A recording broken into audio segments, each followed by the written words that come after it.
So it was really interesting. A couple weeks ago, we were doing a workshop in London, and we started with the data point that we kick off the book with as well, which is research done at Gartner that tells us that 75% of B2B buyers, even buyers of complex solutions, would prefer to, if possible, buy that solution without ever speaking to a sales professional at all. Now, we all know in most companies that's not possible because those complex solutions require a certain amount of configuration, customization, or at least discussion.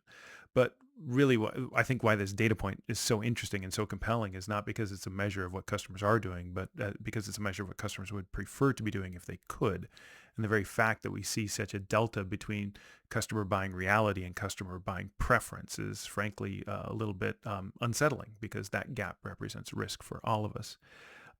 For our purposes in frame making, the where the discussion goes, first of all, at least as a discussion in this room, this is a room of at the time was 25 roughly, key account global account managers on multi-million, millions of dollar accounts, large complex accounts. And I simply asked the room, why do you think this is the case? Like, put yourself in your customer's shoes. Why is it that so many of them, and someone in the room said, I'm surprised it's not 100%, but why is it that so many customers report that if it were possible, they'd prefer to buy without ever talking to a sales rep at all? And one sales rep, by the way, I'm just the messenger on this, but it is true that one sales professional in the room simply raised his hand. His name is Ben, and he said, well, it's because salespeople are idiots.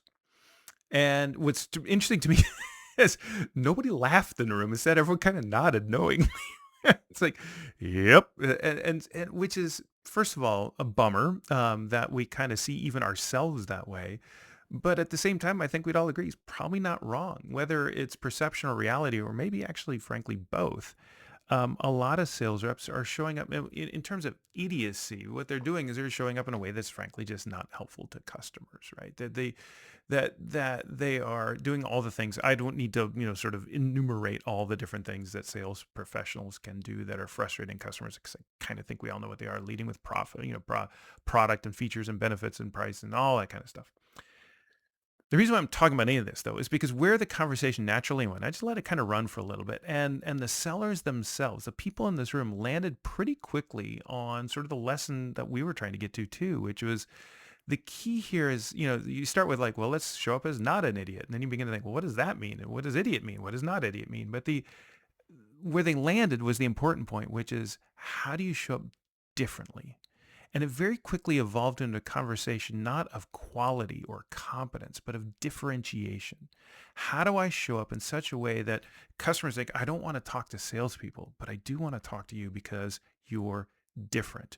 Of course, different in the sense of differentiably valuable. Like, I actually get something to this conversation.